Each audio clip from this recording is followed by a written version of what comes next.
Salut à tous, c'est Lunaris. Aujourd'hui, de nouveau le test d'une nouveauté de chez Olight. Aujourd'hui, une toute petite lampe coudée, la Perron 2 Mini.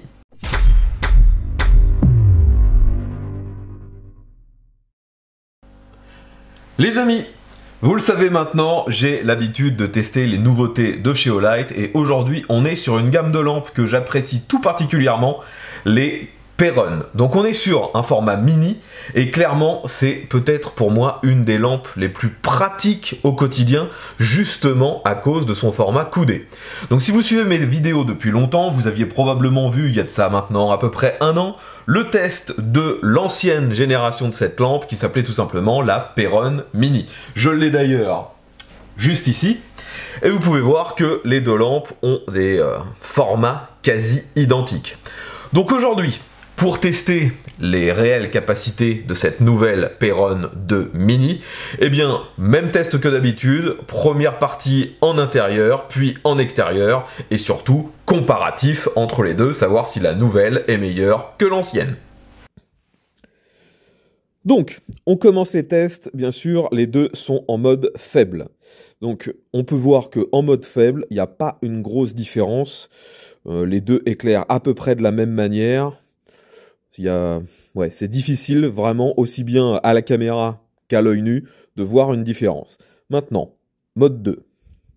Alors là, c'est déjà un petit peu plus différent.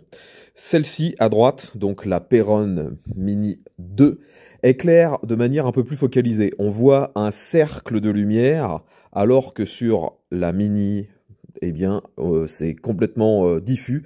Il n'y a pas de cercle de lumière. Ça éclaire peut-être même un poil plus large. C'est du moins l'impression que j'ai. Maintenant, je passe sur un mode encore plus élevé. Et là, ça se confirme. Je pense que vous le voyez bien à la caméra.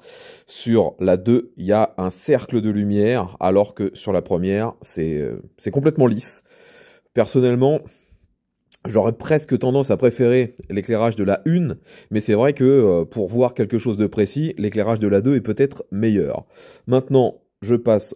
Ah, bah j'ai fini, j'étais déjà en mode élevé, donc je passe en mode turbo sur les deux. Donc la différence, je rappelle, c'est que la Mini 2 éclaire 100 lumens de plus, donc on est à 1100 sur celle-ci, alors qu'on n'est qu'à 1000 sur le modèle précédent. Et clairement, en termes d'éclairage, bah, c'est vraiment impressionnant que des lampes aussi petites éclairent aussi fort. Mais on a toujours ce cercle de lumière qui est visible avec la Perron Mini 2, ce qui n'est pas du tout le cas. Vous voyez, là, je suis avec la Mini 1, donc c'est extrêmement diffus. Maintenant, je passe sur l'autre. Et là, on a un éclairage à 180 degrés, hein, ça éclaire vraiment... dans tous les sens, mais on a cette zone un petit peu plus brillante au milieu. Donc c'est vraiment là la grosse différence. Donc maintenant, je continue le test en extérieur. Donc là, je suis avec la Perron 2, bien sûr, en mode faible. Je vais d'ailleurs tout de suite passer avec le mode moyen, parce que là, ça ne me permet pas de voir à plus d'une dizaine de mètres. Voilà, là, on éclaire beaucoup mieux. On voit facilement sur une trentaine de mètres. Bon, après, j'avoue qu'au-delà de 30 mètres, ça commence à être un petit peu plus, on va dire, difficile. Et là, maintenant, mode élevé. Et clairement, on voit très très bien. Donc en mode élevé, on est à 250 lumens. Et là, vous voyez, dans ma cour, ça permet d'éclairer les véhicules sans aucune difficulté. Je dirais que entre moi et les véhicules actuellement, il doit y avoir allez, une quinzaine de mètres. Et c'est déjà largement suffisant. Donc dans ce mode, on a 250 lumens. Maintenant, je passe en mode turbo qui monte à 1100 lumens. Et pour le coup, c'est encore beaucoup plus fort. Mais est-ce que c'est réellement nécessaire de monter aussi haut? Pas forcément. Lors d'une utilisation normale, les 250 lumens du mode élevé sont déjà largement suffisantes. Et je ne pense pas d'ailleurs que vous, à la caméra, vous voyez une différence si notable que ça. Je remontre tous les modes. Donc, le mode le plus faible, là c'est le mode loupiote, hein. C'est celui-là qui permet de tenir plusieurs jours de suite. Là, ça permet juste d'éclairer à quelques mètres. Vous voyez, à la caméra, c'est très très très faible. Ensuite, donc mode faible. Là, déjà, si j'essaie de voir les véhicules, ils sont toujours à une quinzaine de mètres de moi, on les voit déjà sans problème, mais on peut pas en voir plus d'un à la fois. Maintenant, mode moyen, c'est un petit peu plus large, un petit peu plus fort.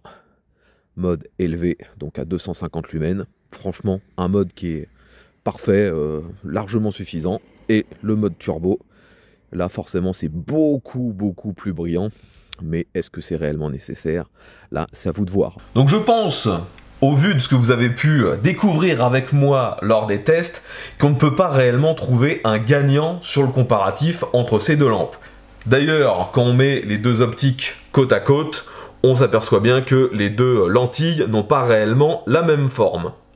Si le fait d'avoir, comme je vous l'ai dit, cet éclairage sans point central ne vous intéresse pas, vous allez tout de suite privilégier la nouvelle Perron Mini 2, tout simplement parce qu'elle a des fonctions en plus, comme par exemple un éclairage rouge et aussi une fonction SOS en rouge, alors qu'avant, c'est éclairé uniquement en blanc. Autre amélioration concernant la Mini 2, vous avez maintenant une batterie toujours au même format, c'est une toute petite batterie, mais elle emmagasine 100 mAh de plus. Sur les usages les plus intenses, avec l'éclairage au maximum, vous ne verrez pas une réelle différence. Par contre, si vous voulez utiliser les éclairages les plus faibles, là, vous aurez une autonomie bien meilleure avec cette Perron 2 Mini. Au niveau des accessoires, vous voyez que c'est toujours à peu près la même chose. On a toujours ce système d'alimentation magnétique propre à Olight. On a aussi bien sûr de quoi attacher cette lampe en frontal. C'est une des caractéristiques de la gamme Perron. On peut aussi bien sûr, avec ce petit clips au dos, le mettre au niveau d'une poche. Pour revenir maintenant sur le tarif, vous le savez, Olight ne s'en cache pas, c'est du haut de gamme et ce sont des tarifs relativement élevés. Cette petite Perron 2 Mini coûte actuellement 78 €, soit exactement le même tarif que la Perron Mini. Donc, ils n'ont pas augmenté de tarif, déjà ça c'est plutôt bien, elle a plus d'autonomie, elle a plus de fonctions que précédemment, donc globalement, oui, on peut dire que c'est une meilleure lampe que précédemment. Le tarif que je viens de vous donner, c'est le tarif officiel. Comme d'habitude avec Olight, il y a très souvent des promotions. Là, bien sûr, pour le lancement de cette nouvelle lampe, vous avez une promo qui la baisse à environ 55 €. C'est déjà beaucoup plus raisonnable. Enfin voilà, je pense maintenant avoir fait le tour de toutes les caractéristiques de cette lampe. Si vous avez des questions, n'hésitez pas à mettre ça dans les commentaires. Si vous possédiez déjà l'ancienne version, et vous pouvez aussi nous dire si vous avez été satisfait. Comme d'habitude, si vous désirez faire l'acquisition de ce modèle, je vous mets un lien dans la description et il y aura aussi des codes promo. N'oubliez pas de mettre un petit pouce vers le haut si vous avez apprécié la vidéo. Abonnez-vous et on se retrouvera très bientôt pour un nouveau test. Ve à tous!